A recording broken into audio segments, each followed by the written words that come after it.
আসসালামু আলাইকুম সবাইকে ওয়েলকাম জানাচ্ছি রেসিপি বাই আমার কিচেনে আরও নতুন একটি রেসিপি দেখার জন্য। আজকে শুধুমাত্র একটি ডিম দিয়ে সকাল বা বিকেলের নাস্তার জন্য বাচ্চাদের জন্য কিন্তু বানিয়ে নিতে পারেন ঝটপট এই ভ্যানিলা প্যানকেকটি। খুবই সহজভাবে দেখানোর চেষ্টা করেছি শুধুমাত্র একটি ডিম আর 1 কাপ ময়দা দিয়ে। এই প্যানকেকটি বানানো যেমন সহজ, খেতে তেমনই মজা। বাচ্চাদের বায়না মেটাতে কিন্তু সকালে বা বিকেলের নাস্তায় কিন্তু খুব সহজেই কিন্তু ঝটপট বানিয়ে দিতে পারেন এই প্যানকেকটি। তো আশা করছি আমার আজকের এই ভিডিওটি আপনাদের কাছে ভালো লাগবে। ভালো লাগলে প্লিজ আমার চ্যানেলটা সাবস্ক্রাইব করে রাখবেন, আর চ্যানেলটা সাবস্ক্রাইব করে পাশে থাকা অল বেল আইকনটিও বাজিয়ে রাখবেন, যাতে করে আমি নতুন কোনো রেসিপি চাইলে সাথে সাথে নোটিফিকেশন পেয়ে যান। আর ফ্রেন্ড এবং ফ্যামিলির সাথে ভিডিওটি কিন্তু বেশি বেশি শেয়ার করে দেবেন। চলুন তাহলে শুরু করি আজকের এই প্যানকেকের রেসিপি। প্রথমে একটি মিক্সিং বল নিয়ে তার উপরে একটা জালি দিয়ে এখানে নিয়েছি 1 কাপ পরিমাণে ময়দা। আপনারা চাইলে কিন্তু এখানে ময়দার পরিবর্তে আটাও ব্যবহার করতে পারবেন। দিয়ে দিচ্ছি হাফ টেবিল চামচ বেকিং পাউডার, আর দিয়ে দেবো সামান্য পরিমাণে কিছুটা লবণ। এখানে বেকিং পাউডারের পরিমাণটা কিন্তু একটু বেশিই দিতে হবে, তার জন্য আমি হাফ টেবিল চামচ দিয়েছি।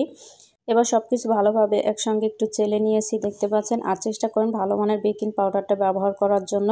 তো সব কিছু ভালোভাবে একসঙ্গে আবার একটু নেড়ে চেড়ে মিশিয়ে একটা সাইডে রেখে দিচ্ছি। এখন একটা ব্লেন্ডার জগ নিয়ে এর মধ্যে দিয়ে দিচ্ছি একটা ডিম। আমি আজকে ব্লেন্ডার জগে ব্লেন্ডার করে তারপর আপনাদেরকে এই প্যানকেকটা বানিয়ে দেখাবো। দিয়ে দিলাম হাফ কাপ পরিমাণে চিনি, দিয়ে দিচ্ছি 1/4 কাপ পরিমাণে রান্নার সয়াবিন তেল। এখন সব কিছু একসঙ্গে ভালোভাবে ব্লেন্ড করে নিচ্ছি। তো সব কিছু ব্লেন্ড করা হয়ে গেলে এখন আমরা একটা মিক্সিং বলের মধ্যে নিয়ে নিচ্ছি। সম্পূর্ণ ব্যাটারটা নেওয়া হয়ে গেলে এখন এর মধ্যে দিয়ে দিব আমি ভ্যানিলা এসেন্স। আমি ফরেস্টারের যে ভ্যানিলা এসেন্সটা আছে সেটা ব্যবহার করছি। এটার ফ্লেভারটা আমার কাছে খুব ভালো লাগে, তার জন্য ভ্যানিলা ফ্লেভার যেটা।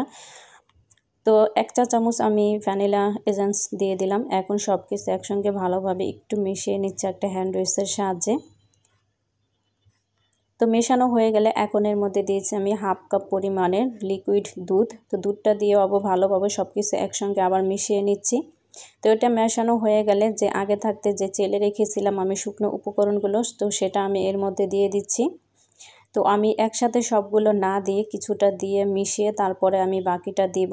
তো অর্ধেকটা দিয়ে মিশিয়ে তারপর আমি বাকি যে অর্ধেকটা ছিল সেটাও দিয়ে দিচ্ছি। এখন ভালোভাবে সব কিছু একসঙ্গে ভালোভাবে মিশিয়ে নিচ্ছি।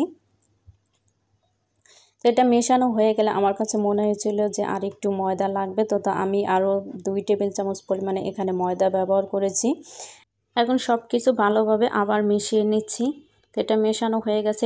কেকের ব্যাটারের ঘনত্বটা দেখেই বুঝতে পারছেন এরকম হবে। তো এটা কিন্তু একদম বেশি ঘনও না আবার পাতলাও না।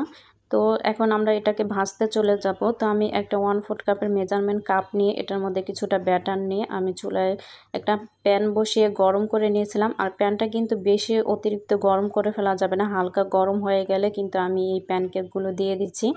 তো অপেক্ষা করব 1 মিনিটের মতো। আর এই প্যানকেকগুলো কিন্তু ভাজতে একদমই সময় লাগে না, প্রায় 1 থেকে 1.5 মিনিটের মধ্যেই কিন্তু প্যানকেকটা হয়ে যাবে।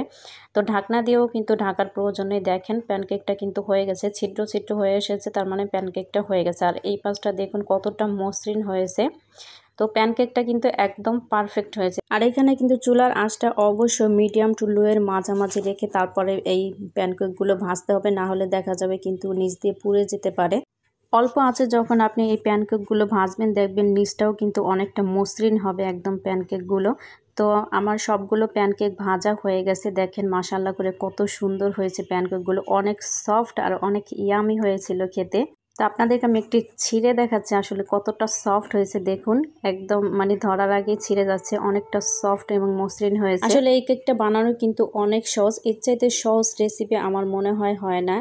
তো আশা করছি আমার আজকের এই রেসিপিটা আপনাদের কাছে ভালো লেগেছে। ভালো লাগলে অনুরোধ করব ফ্রেন্ড এবং ফ্যামিলির সাথে ভিডিওটি বেশি বেশি শেয়ার করে দেওয়ার জন্য, আর ভিডিওতে একটি লাইক দিয়ে আমার চ্যানেলটা সাবস্ক্রাইব করে রাখার জন্য, যাতে করে আমি নতুন কোনো রেসিপি চাইলে সাথে সাথে নোটিফিকেশন পেয়ে যান। তো আজকের ভিডিওটি এই পর্যন্তই। পরবর্তী ভিডিও দেখার আমন্ত্রণ জানিয়ে এখানে বিদায় নিচ্ছি। ভালো থাকবেন সবাই, আল্লাহ হাফেজ।